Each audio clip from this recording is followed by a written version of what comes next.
우리가 중개하는 게 부동산이지. 그럼 정확히 따지면 토지하고 건물이잖아.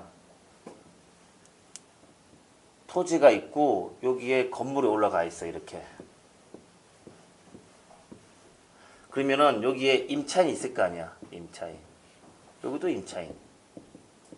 여기도 임차인. 이렇게 있어.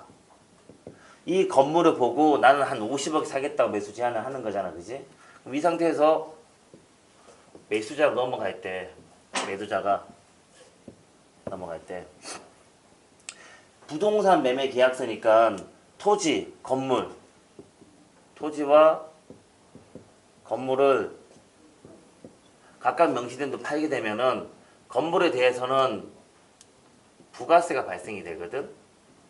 토지에 대해서는 부가세가 발생이 안 돼. 이거는 아는 사람들은 좀 알지, 그지? 계약해본 사람들은. 이 전체를 다 해가지고 50억일 때 보통 우리가 건물하고 토지를 안분을 하잖아. 원래 원칙은 건물하고 토지하고 다 매수자가 매입을 하는 건데 50억 중에 우리가 기준시가와 공시가를 기준으로 이 매매 대금을 이 비율로 기준시가와 공시가 비율로 안분을 하잖아. 그래서 우리가 계산하는 거는 국세청 들어가 계산하지, 그지? 그래서 건물이 10%, 토지가 90%로 나오면 50억을 10%와 90% 비율로 나누면은 5천만 원 맞지? 5억이구나. 5억과 45억으로 나눠지지, 그지? 그럼 여기서 건물은 플러스 5천만 원에 해당되는 부가세가 부가가치세가 붙는 거야. 맞지? 이건 다 아는 거지? 그러면 어떻게 되냐? 매수자가 매도자한테 처음에 계약금 5억을 주고 중도금 없이 바로 잔금을 치르면은 잔금 때 이건 계약되고 잔금 때 45억을 주는 거야. 그지? 근데 여기 플러스해서 5천만 원에 해당되는 부가세를 같이 주는 거야. 그럼 매도자는 매수자한테 뭘 주냐? 토지에 해당하는 45억에 해당하는 계산서를 발행해줘. 그리고 건물 5억에 해당하는 세금 계산서를 발행해줘. 이 5억은 부가세 포함하면 5억 5천짜리가 되겠지. 뭐가 틀리냐? 그냥 계산서 본 적 있어? 보통 세금 계산서는 많이 보긴 하던데 그냥 그 세금 계산서하고 보면은 이런 종이에 여기 뭐 발행하는 사람, 받는 사람, 그 다음에 뭐 어떤 목적물 이렇게 있는데 여기 보면 이렇게 해서 부가세 부분이 있어. 근데 계산서는 이 부분이 없어. 그래서 부가세는 토지는 부가세가 생길 수 없는 자연물이기 때문에 면세품이고 건물은 인간이 계속 만드는 가공품이기 때문에 부가세가 붙는 거거든. 그렇게 해서 매도자는 이렇게 세금 계산서와 계산서를 발행하고 매수자는 부가세를 주고 그럼 매도자는 부가세를 5천만 원을 납부하지. 그리고 매수자는 이 5천만 원 부가세를 줬잖아, 그지? 이걸 줬으니까 납부하고 그 다음에 매수자는 환급을 받아. 환급. 그러면 이 5천만 원이 갔다가 납부했다고 환급 받는 기간이 보통 한 2달 정도 걸리거든. 2달. 그럼 2달 후에 환급을 받으면 돼. 그러면 이게 좀 복잡하잖아, 그지?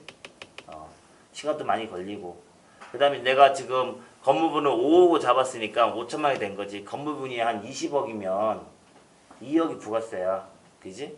안 그래도 돈 탁탁탁 털어가지고 건물 사는 매수자들인데 쉽지 않단 말이야. 그러다 보니까 이런 불편한 것들을 없애자라고 해가지고 토지하고 건물을 거래하는 게 맞지만 이걸 합쳐가지고 하나의 임대업 사업 행위로 보자 라고 해서 부동산을 매매하는 게 아니라 부동산 매매하지만 세무적으로는 임대업을 양수도하는 걸로 하자. 그러다 보니까 임대업 사이에 포함되어 있는 이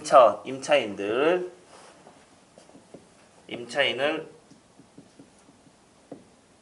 포괄 승계하게 되는 거지. 그래서 임차인을 그대로 다 넘겨받는 거야.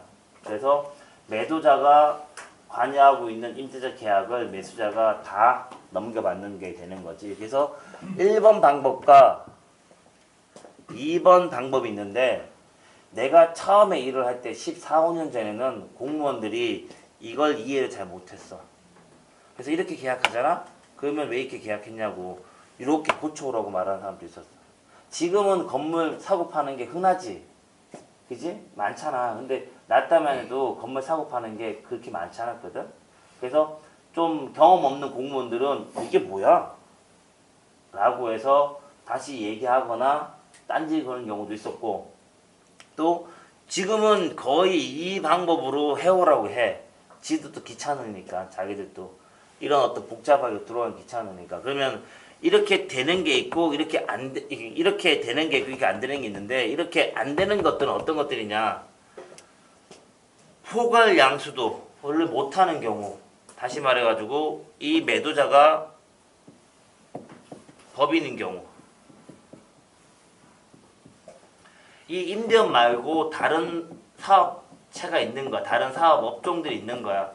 무역업하고 임대업하고 같이 들어가 있는 거.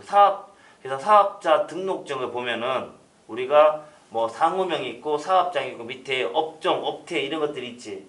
거기 보면은 업종에 뭐 무역업, 임대업 아니면 뭐 등등등 해가지고 여러 개 항목들이 있는 그런 법인들 있잖아.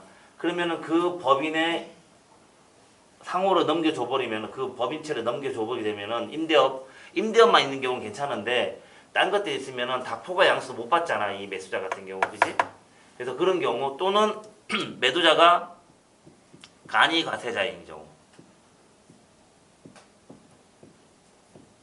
나오고 밑에 갈로 치고 여기다가 뭐 있지? 여기 보면 일반 과세자 또는 간이 과세자 또는 면세 과세자 이렇게 나와. 그러니까 개인이 사업자에 낼 때 그 개인이 1년에 버는 매출액에 따라 가지고 부가세를 적용시켜 줄 거냐 아니냐, 또는 그 개인이 내는 사업체의 업종에 따라서 부가세를 넣어줄 거냐 안 넣어줄 거냐. 예를 들어서 출판업 같은 경우는 부가세가 없어. 그 업종 자체에서도. 뭐 그런 것들. 아니면은 내가 정확히 기억이 안 나는데 연 매출이 3,200인가 3,500만 원 미만인 어떤 사업체들은 간이 과세자야. 대부분의 사람들은 일반 과세자가 맞아. 왜 일반 과세자가 되냐면은 5,000원짜리 팔고 자기는 5,500원을 받을 수밖에 없어. 왜냐하면은 10%가 항상 자기는 납부를 해야 될 의무감이 있거든. 일반 과세자는. 그러다 보니까 5,000원 팔고 10% 납부하면은 자기는 4,500원 남는 거잖아. 그러니까 이 사람한테 5,000원 받기 위해서는 5,500원을 받아야 되는 거야. 그래서 우리가 가격표에 부가세가 포함해서 해버리는 거거든. 근데 내가 1년에 뭐 3,200이든 3,500이든 금액은 잘 기억이 안 나는데 그 금액 미만으로 판매를 하는 영세한 사업자야. 그러면은 자기가 가격 경쟁력이 좀 있어야 되겠지. 그래서 너는 규모가 작으니까 부가세 납부하는 걸 빼줄게 가 되는 거지. 그래서 간이 과세자가 되는 거거든. 그러면 자기는 5,000원을 팔고 거기서 10% 500원을 넣을 필요가 없어. 그냥 5,000원 자기 거야. 이해하지? 그 면세 사업자는 아까 말했던 업종에 따라 가지고 아예 부가세 이런 것들을 적용을 안 받는 거, 얼마를 벌든 상관없어. 이게 일반 과세자들이 이게 개인이 사업자 냈을 때 자기가 이거 분류되는 형태고, 법인 과세자는 이런 거 없어. 그냥 다 부가세 다 내는 거야. 규모가 좀 작아가지고 이런 것들 있잖아. 땅은 커. 땅은 한 500평 되는데 거기에 단층짜리 한 50평밖에 없어. 거기에 있는 그 임차인이 옛날부터 있어가지고 영세한 뭐 철물점이야. 한 달에 내는 월세가 100만 원밖에 안 돼. 그것만 받고 있는 거야. 그럼 1년에 1200만 원이지. 그럼 이 사람이 간여가세자일 수도 있지. 근데 그걸 사는 매수자는 뭐 자기가 딴 데 쓰려고 뭐 사는 경우도 있잖아. 그지? 맞지? 그리고 당장 자기 개발할 게 아니면은 포괄 양수도 할 수도 있잖아. 그지? 그런 경우에는 잘 안 되는 경우도 있지. 이렇게. 흔치는 않지만 이런 경우도 있으니까. 그래서 작은 같은 경우는 우리가 계약서 작성하기 전에, 계약날 전에 사업자 등록증 갖고 오세요 그러잖아. 그 갖고 오는 이유가 일반 가세자인지 아닌지 보기 위해서 그런 거야. 그리고 업종과 업태가 어떻게 적혀 있는지 보기 위해서. 왜? 포괄 양수가 되는지 안 되는지를 체크하기 위해서. 그리고 또 안 되는 경우. 오동엽 이름으로 그 매입을 해가지고 내가 주인이야. 근데 1층에 내가 서른커피 같은 커피숍을 운영하고 있는 거야. 오동엽이 휴게 음식점을 오픈한 거지. 이 상태는 안 돼. 내가 갖고 있는 임대업에 또 내 이름으로 동일한 이름으로 돼 있는 사업장이 있어. 그 주소지에. 그러면 포괄 양수당하면 어떻게 돼? 임대업 넘겨주는 거 하고 1층에 커피숍 운영하는 것까지 같이 넘겨주는 거야. 포괄 전체 다니까. 아까 법인 같은 경우도 안 된다고 말한 거랑 같은 거야. 근데 법인도 임대업만 있는 법인 같은 경우는 될 수도 있다. 근데 웬만하면 잘 안 되는 경우들이 많고 일단 그래. 이해하지? 그러면은 내가 개인 이 세 번째 경우, 첫 번째, 두 번째, 세 번째 경우에 해당되는 그런 경우에는 잘 안 되는 경우 있지. 이게 동일 사업장이 동일인 이름으로, 그러니까 건물 동일 이름으로 있는 경우. 내가 미용실을 2층에서 하고 있어. 내가 건물주야. 그지? 그런 경우도 안 되겠지. 아까 내가 말했던 2층에 커피숍 운영하고 있는 거나. 그래서 이런 경우는 나도 몇 번 있었어. 개인 이름으로 돼 있는 건물에 자기가 많이 하잖아. 그지? 운영은 자기 아들이 한다 하더라도 자기 이름으로 사업장 낼 수도 있잖아. 그러니까 사업장 낸 이름에 따라 가지고 이 양수도가 안 되는 경우들이 있다. 그지? 그런 경우는 어쩔 수 없이 이렇게 가는 거야. 그죠? 그 웬만하면 이렇게 포괄 양수도 하는 경우들이 더 많고.